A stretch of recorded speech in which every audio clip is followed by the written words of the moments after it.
اور ہم کتنی عجیب و غریب قوم سے تعلق رکھتے ہیں. مزار انیس آج بھی ویران ہے, مزار دبیر آج بھی فریاد کنا ہے. جا کے دیکھیے دروازے تک نہیں ہے اس میں, جا کے دیکھیے انیس کا مزار کس عالم میں ہے.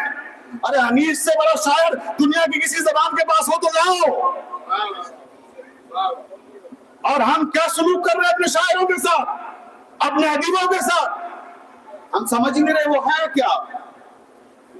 میرے دوست علامہ ناصر عباس شہید سن 2000 میں پاکستان سے آئے.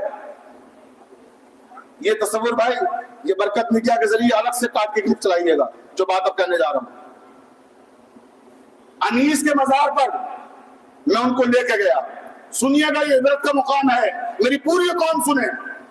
آپ کا کسی بھی خطے سے تعلق ہو اور کسی بھی مذہب اور کسی بھی مسلک سے تعلق ہو, جب وہ ہندوستان آئے حیدرآباد جناب سیدہ سلام اللہ علیہ کی شہادت کی مہری سے خطاب کرنے کے لیے, مجھے وہاں سے فون کیا کہ مرزا شفیق صاحب میری خواہش ہے کہ میں آپ سے ملاقات کروں, یا تو آپ حیدرآباد آ جائیے یا مجھے لکھنؤ بلا لیجیے. تو میں نے کہا قبلہ آپ لکھنؤ آ جائیے, حیدرآباد تو میرا بہت بار کا دیکھا ہوا ہے, اسی بہانے آپ لکھنؤ دیکھ لیں گے. تو کہنے لگے آپ نے میرے دل کی بات چھین لی, مجھے لکھنؤ آنے کی خواہش ہے اور شدید خواہش ہے, اور اس کا ایک سبب ہے. ہم نے کہا کیا سبب ہے؟ کہنے لگے میری خواہش یہ ہے کہ میں انیس کی قبر پہ آؤں. دیکھیں لکھنؤ میں ہم خود اپنی بات کر رہے ہیں, دوسروں کو چھوڑ دیجئے. برسوں سے لکھنؤ میں ہیں, کبھی توفیق نہیں ہوتی انیس دبیر کی قبر پہ جانے کی, لیکن ایک باہر سے آنے والا تڑپ رہا ہے کہ انیس کی قبر پہ جانا چاہتے ہیں. اور جب وہ آئے, سلطان مدار سے میرا قیام تھا اس زمانے میں, وہاں کا طالب علم ہوں, 23 نمبر میں سامان رکھا. ہم نے قبلہ پہلے آپ فریش ہو لیں اور ناشتہ وغیرہ کر لیں, اس کے بعد ہم لوگ چلتے ہیں باہر جہاں بھی آپ کہیں گے. کہنے لگے نہیں, لکھنؤ کا پانی بھی نہیں پی سکتا اس وقت تک جب تک مزار انیس کی زیارت نہ کر لوں. یہ ہے جذبہ, مزار انیس کی زیارت نہ کر لوں. ہم نے کہا ٹھیک ہے چلے پہلے وہیں چلتے ہیں. مزار انیس پہ آئے.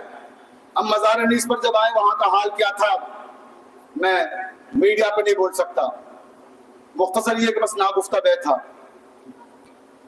قبر کا وہ عالم تھا کہ بیان نہیں کر سکتا الفاظ میں.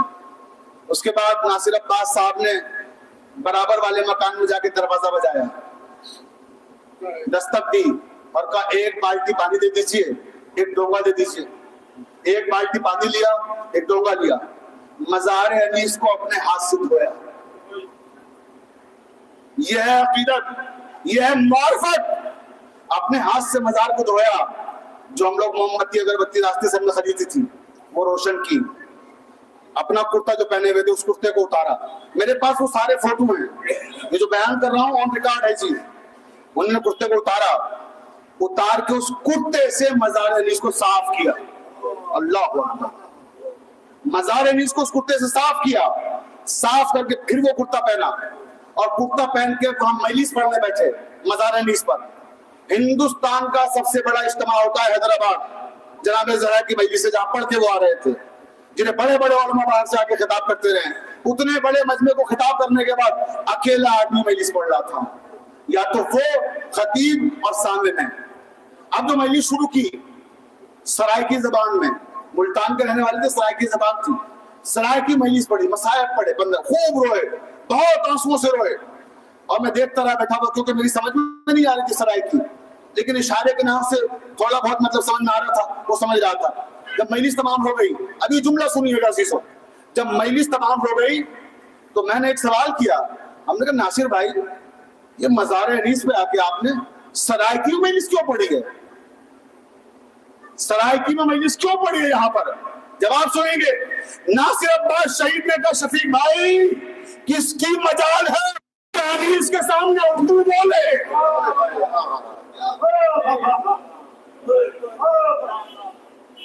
کس کی مجال ہے کہ انیس کے سامنے لب کھولے اور اردو بولے؟ تو یہ ہے عقیدت اور یہ ہے محبت. تو میں یہی چاہتا ہوں اے نوجوانوں, یہی محبت, یہی عقیدت جو ناصر عباس میں تھی، یہ ہم سب میں پیدا ہو. اپنے شاعروں کے لیے، اپنے ادیبوں کے لیے قوم کا سرمایہ ہوتے ہیں یہ لوگ. اور میں پھر ایک بار گزارش کروں گا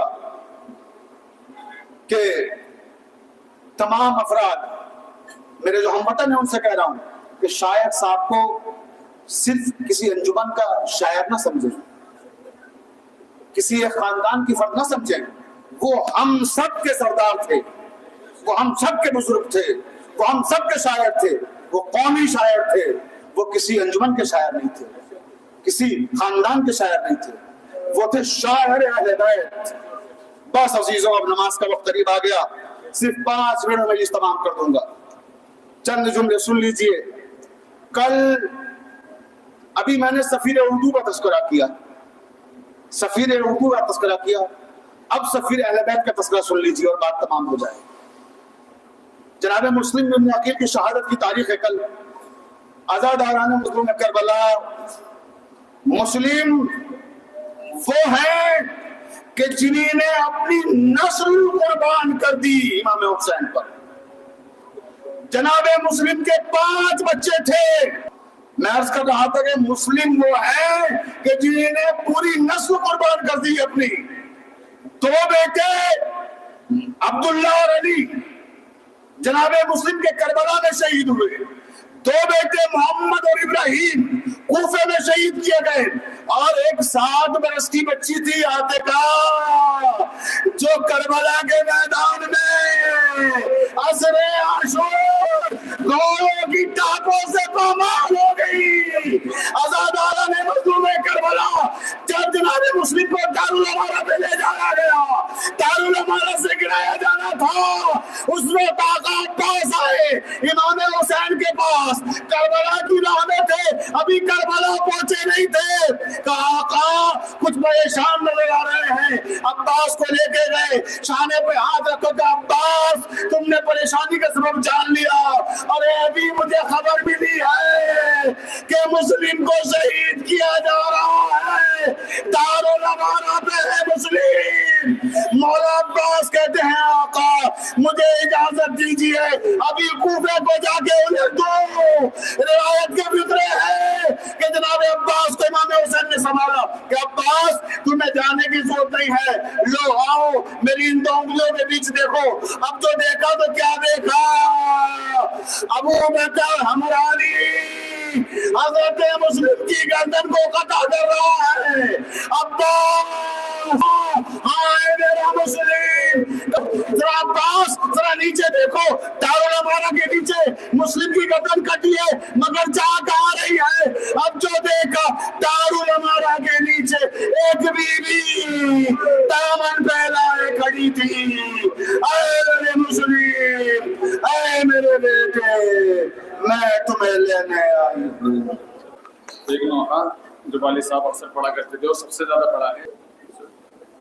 کیا سفید ماتم پہ بیٹھے ہو عزادارو، کیا سفید ماتم پہ بیٹھے ہو عزادارو، کیا سفید ماتم پہ بیٹھے ہو عزادارو،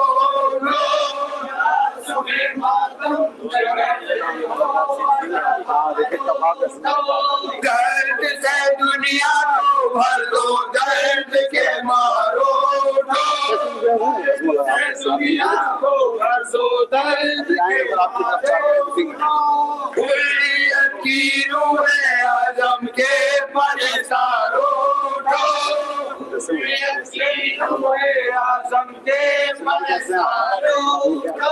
فاطمہ کے لاڈلے پر جانو دلوارو، فاطمہ کے لاڈلے پر جانو دلوارو، فاطمہ کے لاڈلے پر جانو دلوارو، فاطمہ کے لاڈلے پر جانو دلوارو.